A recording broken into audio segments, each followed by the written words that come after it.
She kissed him under the hotel lights while I watched from my truck. I didn't recognize him at first. When I did, my blood ran cold. That was the night I realized the woman I married never existed. The IRS letter 3 days later proved it. But they forgot something important. Betrayal teaches you lessons. And I was about to become the teacher. My name is Alexander Branson. I'm 46 years old, and for the last 20 years, I've built a reputation as one of the most reliable residential real estate developers in Phoenix, Arizona. Townhomes, apartment complexes, condominiums. If it housed families, I built it. I took pride in that work, real pride, the kind that comes from creating something tangible that lasts. But on that Tuesday evening in late September, pride was the furthest thing from my mind as I sat in my home office, staring at a spreadsheet that refused to balance. Diana, my wife of 12 years, was supposedly at a marketing conference in Scottsdale. She'd left that morning with a rolling suitcase and a distracted kiss on my cheek, her mind already somewhere else. Nothing unusual there. For the past year, her mind was always somewhere else. I rubbed my eyes and checked my watch. 8:30. She texted around 6, saying the keynote ran long, and she'd grabbed dinner with colleagues. Standard stuff. I'd ordered Thai food, eaten alone at the kitchen island, and retreated to my office to review the numbers for our newest project, a 40-unit townhome development in Tempe. That's when my phone buzzed. Not Diana. My project manager, Luis. "Alex, you see the email from Riverside Bank?" His voice carried that edge he got when problems were brewing. I pulled in my inbox. There it was, sent 20 minutes ago. My stomach dropped as I read. The bank was requesting additional documentation for our construction loan, specifically detailed financials for the past 18 months. Routine, maybe, but the timing felt wrong. They've never asked for this level of detail mid-project, I said, scrolling through the attachment requirements. That's what I thought. You think William missed something in the quarterly reports? William, my second cousin's son, 29 years old, and my company's financial director for the past 3 years. The kid I'd given a second chance to when nobody else would.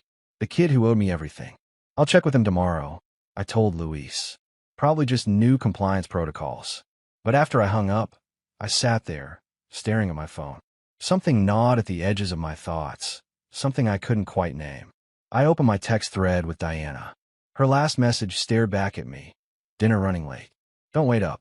On impulse, I opened the location sharing app we'd set up years ago, back when she'd asked me to track her during a solo road trip for safety.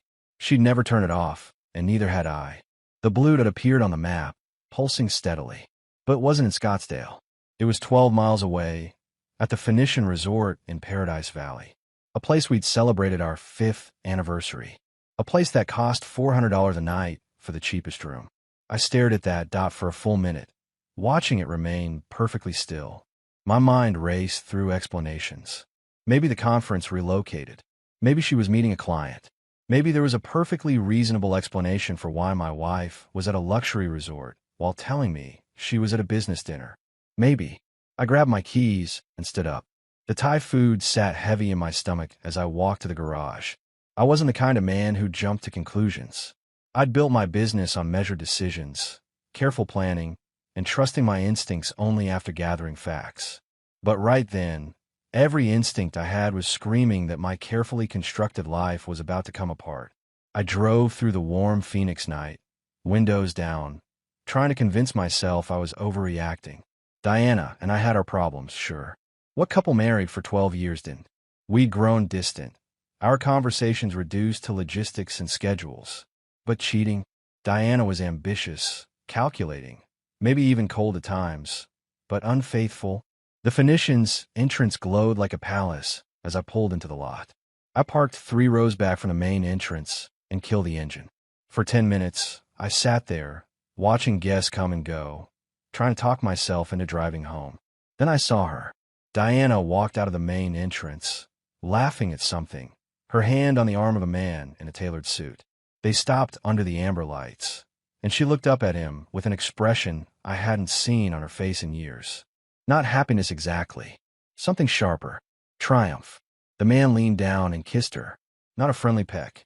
A real kiss, the kind that told a story of familiarity and intention. My hands gripped the steering wheel until my knuckles went white. I expected rage. I expected my vision to go red, to storm out there and confront them both. But what I felt was colder, clearer. I watched them separate.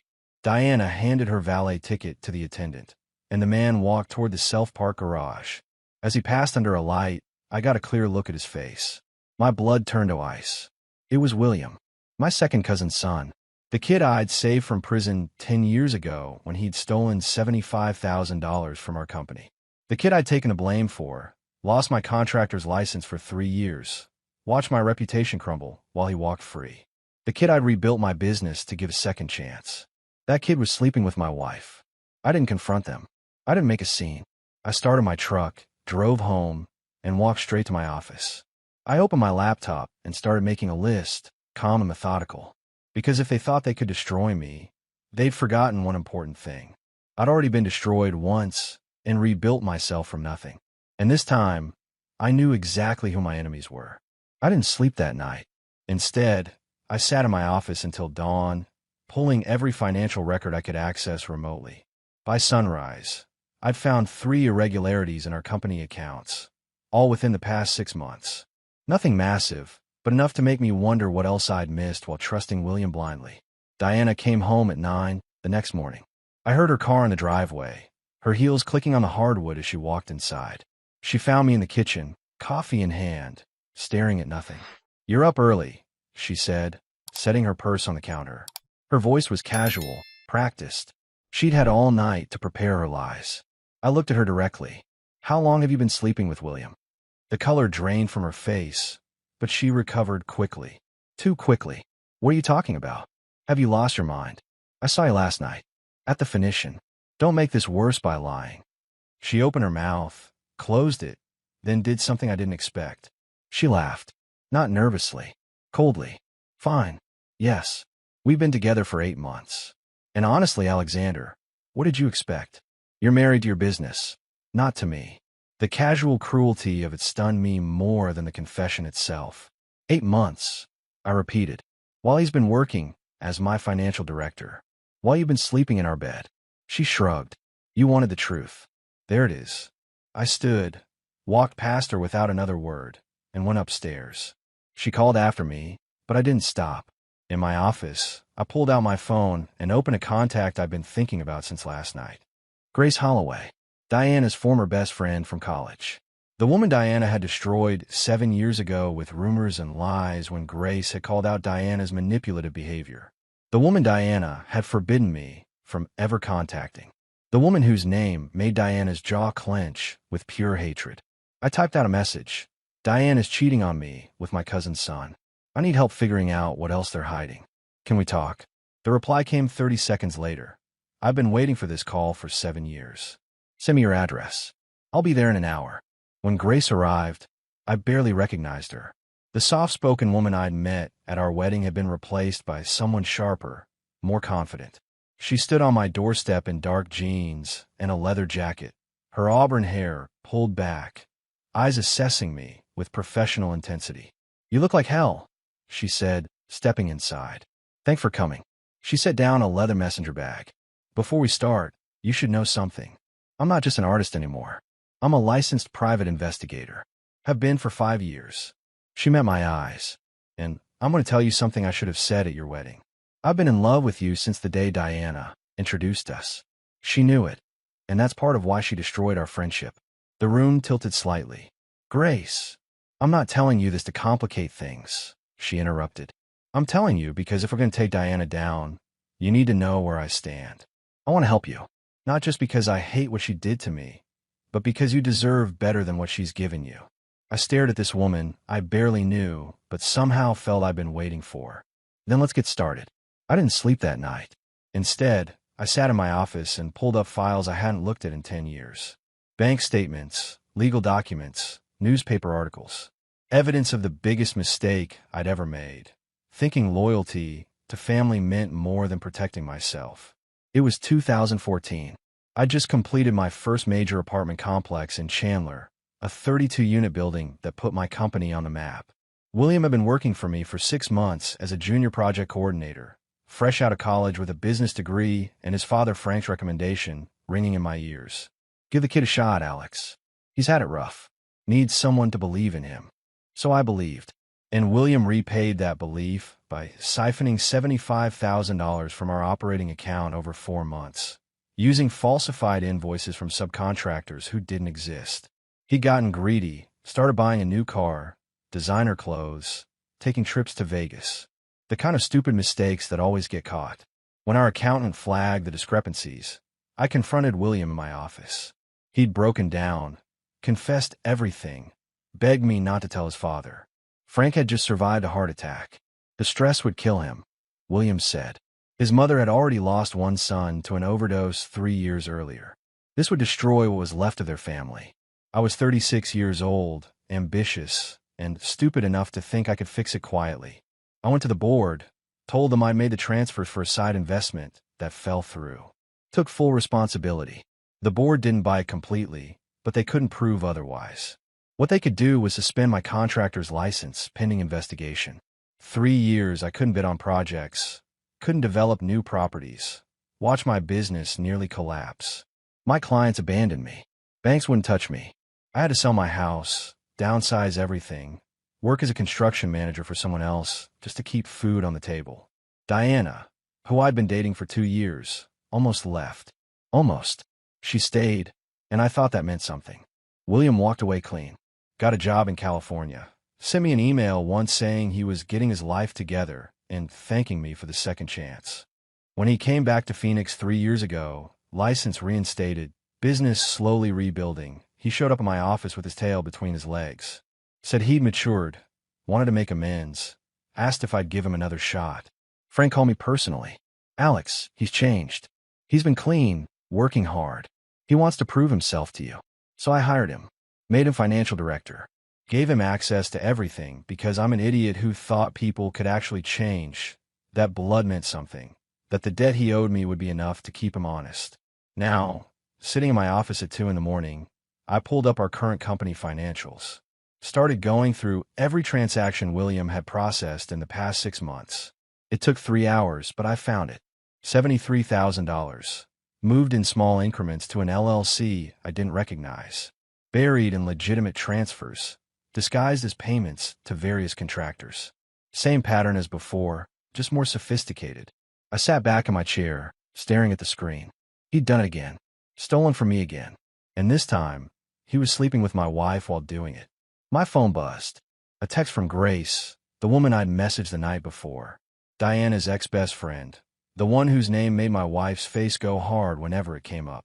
I can meet you tomorrow, 2 p.m. My office. Come alone. I typed back. I'll be there.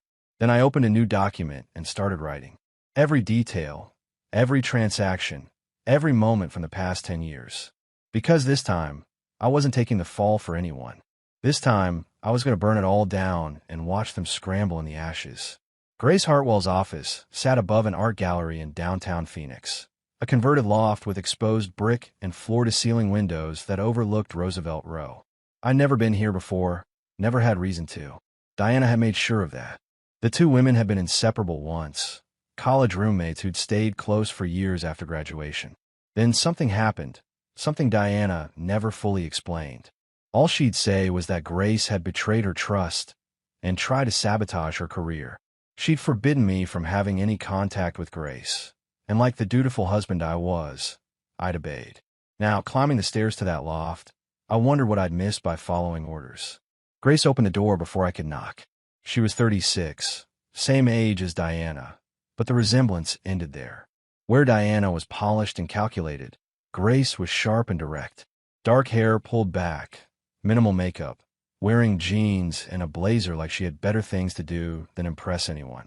Alexander Branson, she said, studying my face. You look exactly like your LinkedIn photo. Come in. The office was part workspace, part surveillance center. Multiple monitors, filing cabinets, a wall covered in what looked like caseboards. I must have stared because Grace smiled. I'm a private investigator, she said, pouring 2 glasses of water from a pitcher, specializing in corporate fraud and infidelity cases. Surprised. Diana never mentioned what you did for work. Diana doesn't know. She thinks I'm still working in graphic design, which is what I did when we were friends. Grace handed me a glass. But after she destroyed my reputation and cost me my job 12 years ago, I decided to learn how to fight back professionally. Got my license, built a business helping people who've been screwed over by people they trusted. I sat down in the chair across from her desk. What happened between you two? Grace leaned against her desk, arms crossed. Long story short, I dated a guy in college. Diana decided she wanted him, slept with him, then told everyone I tried to steal him from her. Weaponized our entire friend group against me. I lost my job at the marketing firm we both worked at because she convinced the partners I was unstable and vindictive. The pattern fit. Diana always needed to win, to control the narrative. Why help me now? I asked. Something flickered across Grace's face. Because I've been waiting 10 years for the chance to prove what she really is. And because... She paused. Because I tried to warn you before your wedding. Sent you an email laying out everything she'd done to me, begging you to reconsider. You never responded. I had no memory of that email. But then again, Diana had access to my accounts back then. Had she deleted it? I didn't see it, I said quietly. Grace nodded slowly. I figured. She's good at controlling information flow. She moved her desk, pulled out a folder. You said you think she's cheating. With who? My second cousin's son, William Branson, 29, works as my company's financial director. Grace's expression didn't change, but she wrote the name down. The kid you took the fall for 10 years ago. I stared at her. How do you know about that? Because Diana bragged about it to me once, before we stopped speaking. Said you were useful because you'd sacrifice yourself for family. She called it your exploitable weakness. Grace looked up from her notes. Tell me everything. So I did. The hotel, the kiss, William's history, the missing money I just discovered. Grace listened without interrupting, taking notes, her expression growing darker. When I finished, she set down her pen. Alexander, this isn't just an affair. This is a long-term operation. What do you mean? She pulled out her laptop, typed rapidly. Give me William's full name and date of birth. I did. She ran some kind of search, and her screen filled with information. Social media, public records, financial databases I didn't recognize. Here, she said, turning the laptop toward me. William and Diana are friends on Facebook. Have been for 11 years. Their first interaction is 3 months before you two started dating. My blood went cold. Grace pulled up more screens. Photos, timeline posts, tag locations. They knew each other before you met her, Alex. She didn't randomly fall for your employee. She targeted you through him. The room tilted slightly. That's not possible. Look at this. Grace pointed to a photo from 2012. Diana and William at some college party, his arm around her shoulders, both laughing. This is a year before you met Diana at that real estate conference, right? I nodded, numb. She played you from day one. Got close to you, married you, then brought William into your company 3 years ago when your business was stable enough to be worth stealing. Grace's voice was gentle but firm. I'm sorry, but you need to hear this. They've been planning this for over a decade. I stood up, walked to the window, stared out at the street below. Everything I thought I knew about my marriage, my life, was a lie built on lies. There's more, Grace said behind me. If they've been planning this long, the affair is just part of it. They're after something bigger. I turned back to her. My company. And possibly setting you up to take another fall. She pulled up another document. I need to dig deeper, but if William's stealing again and Diana's involved, they might be building a case to make you look incompetent or criminal. Push you out, take control of the assets. The rage that had been cold in my chest turned to ice. Clear, focused ice. Can you prove it? I asked. Grace smiled, and for the first time, I saw why Diana had been so desperate to erase this woman from her life. Alex, proving things is what I do. Give me 72 hours and full access to your company records. I pulled out my phone and started forwarding her everything. Because if they wanted to destroy me, they'd just made a critical mistake. They'd forgotten I had nothing left to lose and everything to fight for. Grace called at 6 in the morning, 3 days after I'd given her full access to my company records. Alex, we have a serious problem. Get to my office right now. 20 minutes later, I walked into her loft. Papers covered her desk. 3 monitors displayed spreadsheets and legal documents. Sit, she said, pouring coffee with shaking hands. This is worse than I thought. She slid a document across. IRS letterhead. My stomach dropped. Preliminary audit notice. I read aloud. Tax evasion. $380,000 in unreported income. William's been filing false tax returns in your name for 3 years, Grace said. He creates phantom income from fake overseas investments, consulting fees that don't exist. You sign clean documents. He submits altered versions to the IRS. I stare at the letter. He's framing me for federal crimes. Gets better. Look at this. She turned her laptop toward me, showing an email from William to Diana. The IRS package is ready. Once they audit him, everything falls apart. You file for divorce, claim ignorance. I testify I warned you. Father backs us up. Alex goes to prison. We split everything. My blood froze. Frank's involved. At minimum, he knows. Grace pulled up more documents. I can prove William altered the filings. Metadata shows modifications from his computer after you signed. But Alex, the IRS won't care initially. They'll investigate you first, freeze your accounts, possibly charge you. Even proving William did it takes time. How long? 2 weeks minimum to build an airtight defense. Meanwhile, your business suffers, clients leave, banks freeze credit. You'll be destroyed publicly before we clear you. I thought about everything I'd rebuilt after the first disaster. What's the alternative? Grace's expression hardened. We set a trap. Make them think they've won. Get them to confess on record, then hand everything to the FBI before the IRS formally charges you. Ow! You contact Diana. Sound broken, desperate, willing to negotiate anything to avoid prison. Schedule a meeting to discuss settlement. I'll wire you up, record everything. They'll get cocky, lay out their whole plan. Then we take it straight to federal investigators. I looked at the IRS notice again. Prison. Bankruptcy. Losing everything because I trusted family. Tell me what to do, I said. Grace started explaining the plan, and for the first time in weeks, I felt ready to fight back. The Riverside Bank meeting was Thursday at 2. They'd requested me, William as financial director, and Diana as my spouse on company documents. Grace had wired me that morning. The FBI was monitoring from a van 2 blocks away. I arrived early, wearing my best suit. Diana waited in the lobby, cream pantsuit, neutral expression. Alexander, we should talk first, she said. After, I said, walking past her. William arrived at 2 precisely, leather portfolio in hand. Uncle Alex, he said, extending his hand. I shook it briefly. The bank representatives were seated. Margaret from Commercial Lending, her assistant, their legal counsel. Mr. Branson, we've received concerning information about tax irregularities affecting your loan security, Margaret said. I showed confusion. Tax irregularities? I'm not aware of any issues. William leaned forward. Uncle Alex, I sent you multiple emails about offshore account discrepancies. I don't have offshore accounts, I said firmly. Diana touched my arm. Honey, you've been under stress. Maybe we should discuss this privately. I pulled away. I'm not stressed. I'm confused. Margaret cleared her throat. The IRS contacted us about an audit. Significant unreported income potentially constituting fraud. William's face flickered with satisfaction before concern masked it. That's impossible, I said, voice rising. William handles all tax filings.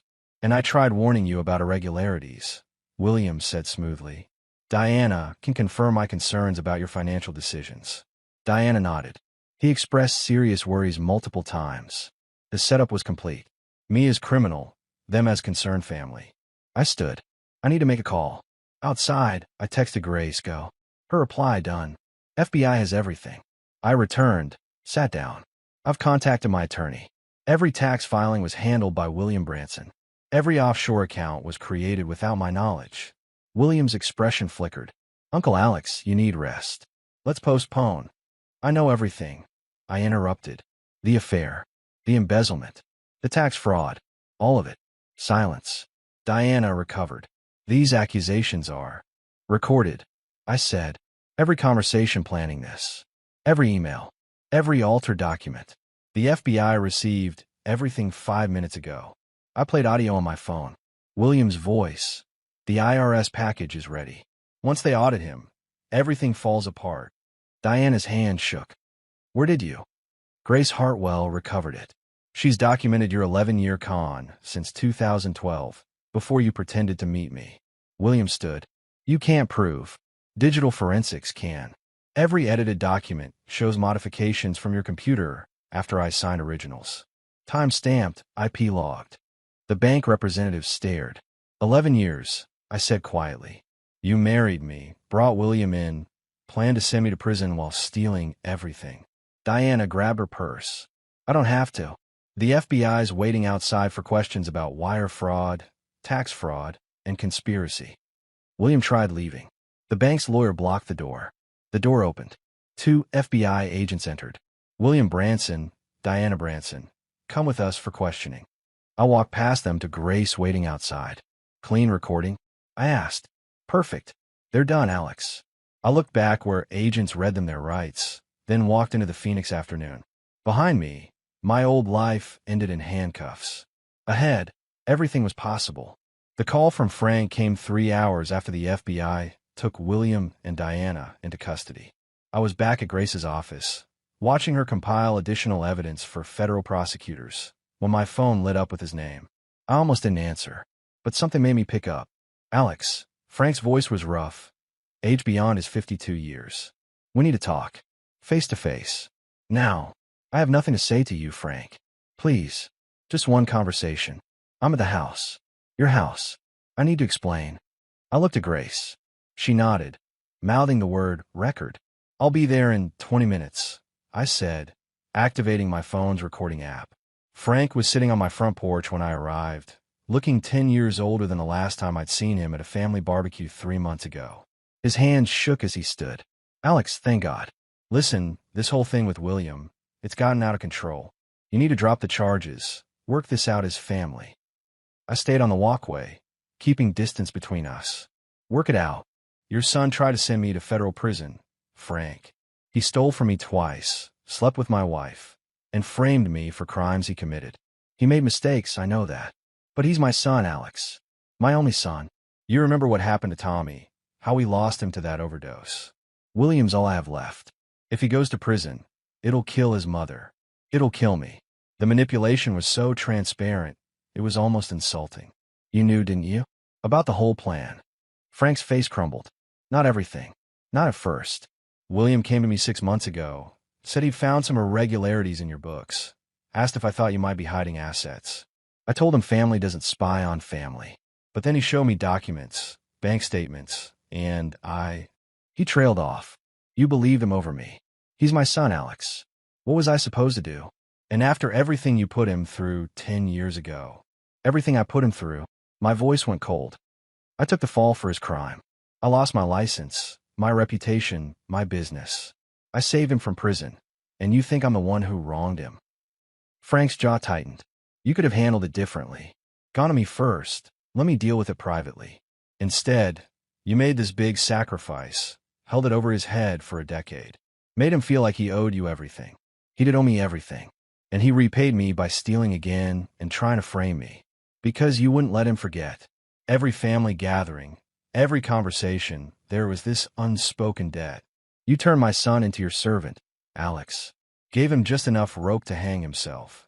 I stared at my cousin, this man I'd grown up with, played Little League with, stood beside at his wedding. Is that what you really think? That I manipulated William into destroying me? I think you created a situation where my son felt trapped. And yes, he made bad choices trying to escape that trap. But you're not innocent here either. The anger that had been simmering finally broke through. Let me be very clear, Frank. William stole $75,000 10 years ago. I could have let him go to prison. Instead, I sacrificed everything to save him. When he came back 3 years ago asking for another chance, I gave it to him. No conditions, no debt hanging over his head. I paid him well, trusted him with my company's finances, treated him like family. You treated him like an employee you owned, Frank shot back. And he treated me like a mark to be conned. He and Diana planned this for 11 years, Frank. 11 years. She targeted me specifically because William told her about his rich cousin who'd saved him. They got married to me, brought him into my company, and systematically planned to steal everything while framing me for federal crimes. That's not a man feeling trapped. That's a criminal and his accomplice. Frank's face went red. You watch your mouth about my son. Or what? I stepped closer. You'll threaten me? Defend him? He's already confessed, Frank. The FBI has recordings of him and Diana laying out the entire scheme. He's going to prison, and there's nothing you or I can do about it now. Then don't testify against him, Frank said desperately. At sentencing, tell the judge he deserves leniency. Tell them about the family connection, the stress, anything. You still have that power. Why would I do that? Because I'm begging you. Because we're family. Because I stood by you when your parents died, when you were building your first company. I was there, Alex. That has to count for something. I looked at this man who'd once been like a brother to me. You were there. Past tense. But the moment William needed defending, you chose to believe I was the villain. You didn't call me, didn't ask my side. You just accepted that I was corrupt, and he was the victim. I'm asking now, Frank said, his voice breaking. I'm asking you to show mercy. For me. For his mother. For the family we used to be. I pulled out my phone, stopped the recording, and sent it to Grace with a single text. More evidence of conspiracy awareness. Then I looked Frank straight in the eye. Here's what I'm going to do, Frank. I'm going to testify truthfully about everything William did. Every theft, every lie, every piece of fraud. I'm going to make sure the judge knows exactly who he is and what he's done. And then I'm going to walk away from this family and never look back. Alex, please. You want to talk about family? Family doesn't frame you for crimes. Family doesn't sleep with your wife. Family doesn't steal from you twice and then play the victim when they get caught. William made his choices, and now he lives with the consequences. I turned toward my truck. If you do this, you're dead to me, Frank called after me. Dead to the whole family. We'll never speak to you again. I stopped, looked back. Frank, you stopped being my family the moment you chose to believe your criminal son over me. This conversation, it's just making it official. I drove away, watching him shrink in my rearview mirror, and I felt nothing but relief. Grace was waiting when I got back to her office, already reviewing the recording I'd sent. Frank knew more than he's admitting, she said, pulling up email records on her screen. Look at this. William sent him detailed updates about the tax fraud scheme 3 months ago. Frank responded with advice on how to make it more convincing. I leaned over her shoulder, reading the exchange. My stomach turned. He's been complicit from the beginning, I said quietly. Not just complicit, active. He suggested William create the offshore accounts, recommended timing the IRS report for maximum damage to your business. Frank wasn't a bystander, Alex. He was a co-conspirator. I sat down hard. Can we prove it? The emails are enough for the FBI to investigate him separately. I've already forwarded everything to Agent Rodriguez. Frank could be facing charges himself. My phone rang. Unknown number. I answered on speaker. Mr. Branson, this is Jennifer Keating from Valley Legal Group. I represent your wife Diana in her divorce proceedings. I glanced at Grace, who started recording. Go ahead. Mrs. Branson is willing to settle quickly and amicably. She's requesting 50% of all marital assets, including the business, the house, and retirement accounts.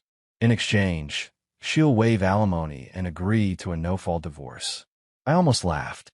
Your client is currently in FBI custody for conspiracy to commit fraud. She's getting nothing. Mr. Branson, I understand emotions are high, but California is a community property state. Regardless of these accusations, which I'm confident will be proven false, Diana is entitled to half of everything acquired during the marriage. Everything acquired during the marriage was acquired through my work while she was planning to destroy me, I said. And those aren't accusations. They're recorded confessions that your client made to federal investigators. A pause. I haven't been informed of any confession. Then call your client and ask her about the conversation she had with William at Riverside Bank yesterday. The one where they detailed their 11-year plan to frame me for tax fraud. The FBI has video and audio. Longer pause. I'll need to speak with Mrs. Branson and get back to you. You do that. And tell her the only settlement she's getting is whatever commissary money someone sends her in prison. I hung up. Grace was grinning. You're getting good at this. I'm getting tired of people trying to steal from me, I said. What's the timeline on Diana's charges? Federal prosecutor is moving fast. They're building charges for conspiracy to commit wire fraud, tax fraud, and identity theft. Diana's looking at the same sentence as William. Maybe longer since she's older, and they can argue she masterminded it. How long? 5 to 7 years minimum. Could be more with aggravating factors. My phone buzzed. Text from a number I didn't recognize. This is William. Please. I'll testify against Diana. Give you everything back, whatever you want. Just ask the prosecutor for leniency. I can't go to prison. Please. I showed Grace. Classic, she said. Rat's abandoning ship. He'll say anything now to save himself. I typed back. You had 11 years to do the right thing. You chose crime. Live with it. I blocked the number. Grace pulled up another file. There's something else you should know. That second woman William was seeing, the college student, her name's Ashley Monroe, 25, finance major at ASU. I tracked her down yesterday, and she had no idea William was married to Diana. Thought he was single, successful, everything he pretended to be. When I showed her proof of everything, she broke down. But here's the interesting part. William told her about a business deal he was working on. Said he was about to come into a lot of money, enough to set them up for life. He was counting his chickens, I said. More than that. He'd already rented them a condo in Scottsdale. Signed a lease starting next month. First and last month paid. $4,200 a month for a luxury place with a view. I shook my head. He was that confident. He was that arrogant.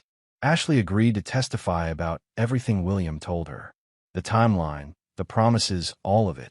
It establishes premeditation and shows he was actively planning to benefit from your destruction. Will it help the case? Immensely. It proves this wasn't a crime of opportunity. It was calculated, long-term, and he was already spending money he planned to steal. Grace closed her laptop. Alex, I need to ask you something. Diana's going to prison. William's going to prison. Your company's reputation took a hit. Are you okay? I thought about it. Really thought about it.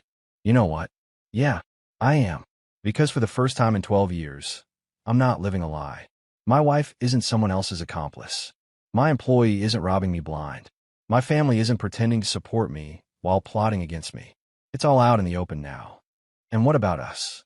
Grace asked quietly. I looked at her. Really looked at her. This woman who'd helped me when she had every reason to stay away. Who'd fought for me when no one else would. I meant what I said to Diana. I told her. I got even by being with the one woman she hated most. But that's not why I'm here now. I'm here because you're real, Grace. You're honest. And after 11 years of lies, that means everything. She smiled. Good answer. My phone buzzed. Text from Agent Rodriguez. Frank Branson in custody. Conspiracy charges filed. Thought you want to know. I show Grace. Your whole family? She asked.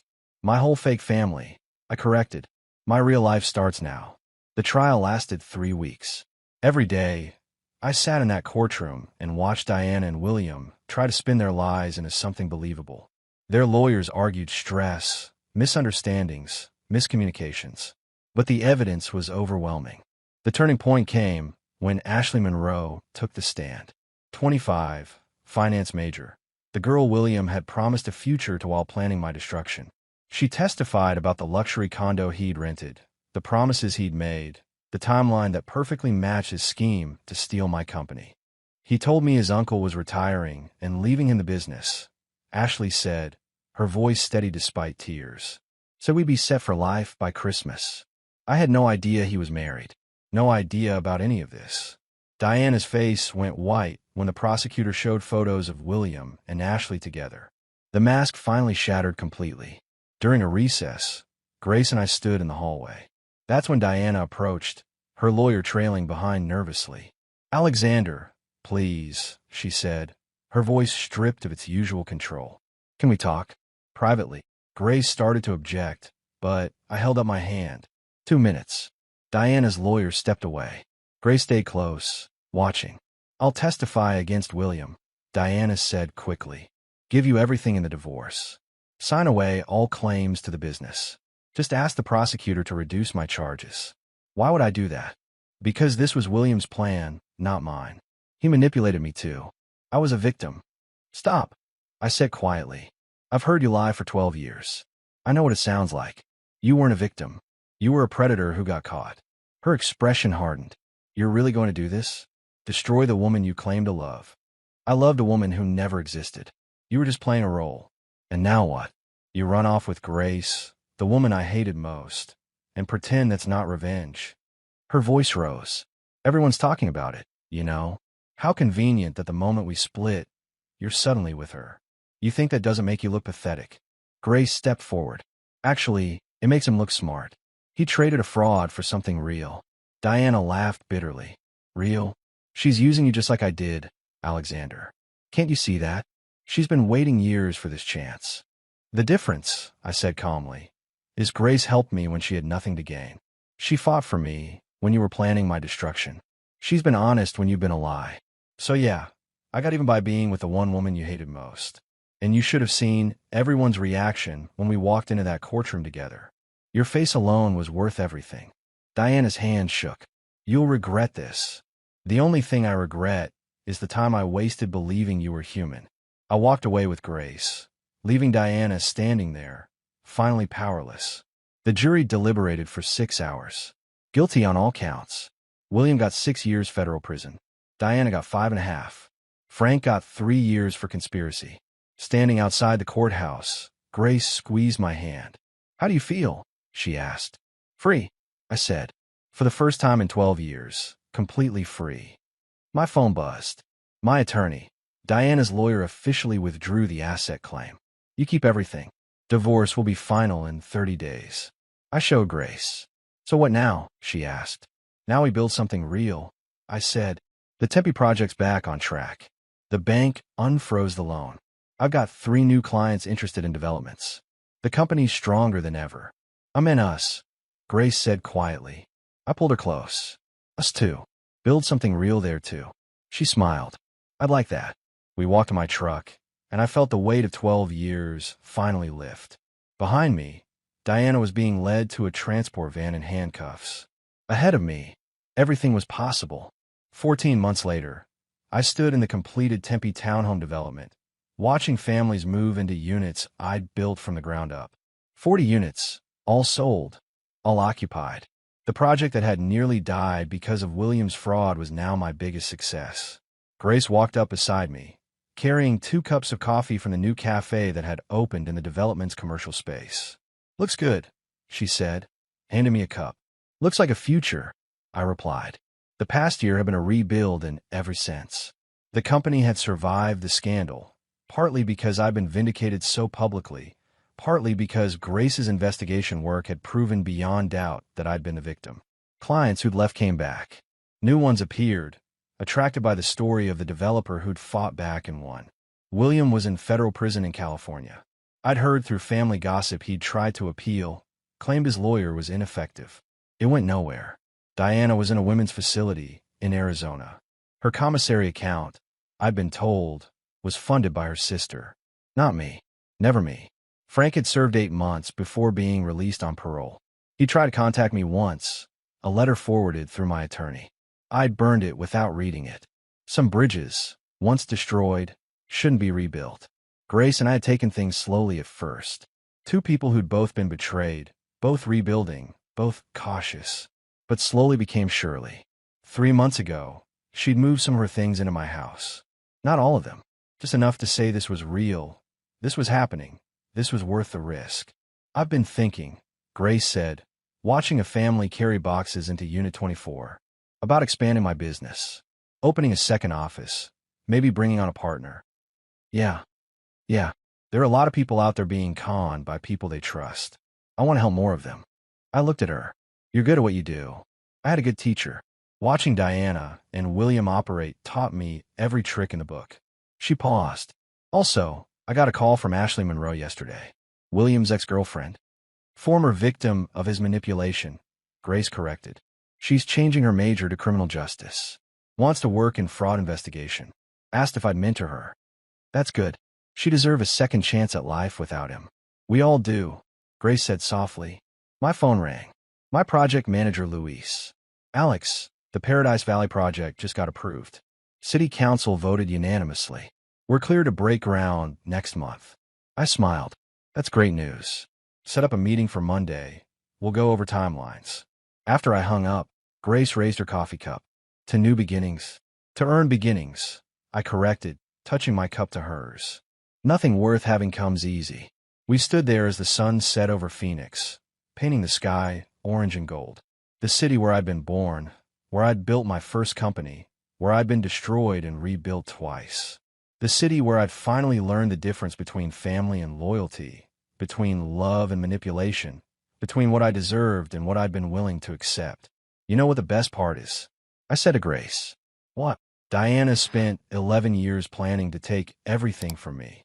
And in the end, she gave me everything I actually needed. She removed herself from my life, exposed everyone who was using me, and led me to someone who actually gives a damn. Grace smiled. "So in a way, you should thank her." "Nah, I'll just live well. That's better revenge than any thank you." We walked back to my truck, passing families who'd chosen to build their lives in something I'd created. Something real, something solid, something that would last. 18 months ago, I'd sat in my office staring at my wife's location on a map, feeling my world collapse. Now, I stood in the future I'd built from the rubble, and it was better than anything I'd lost.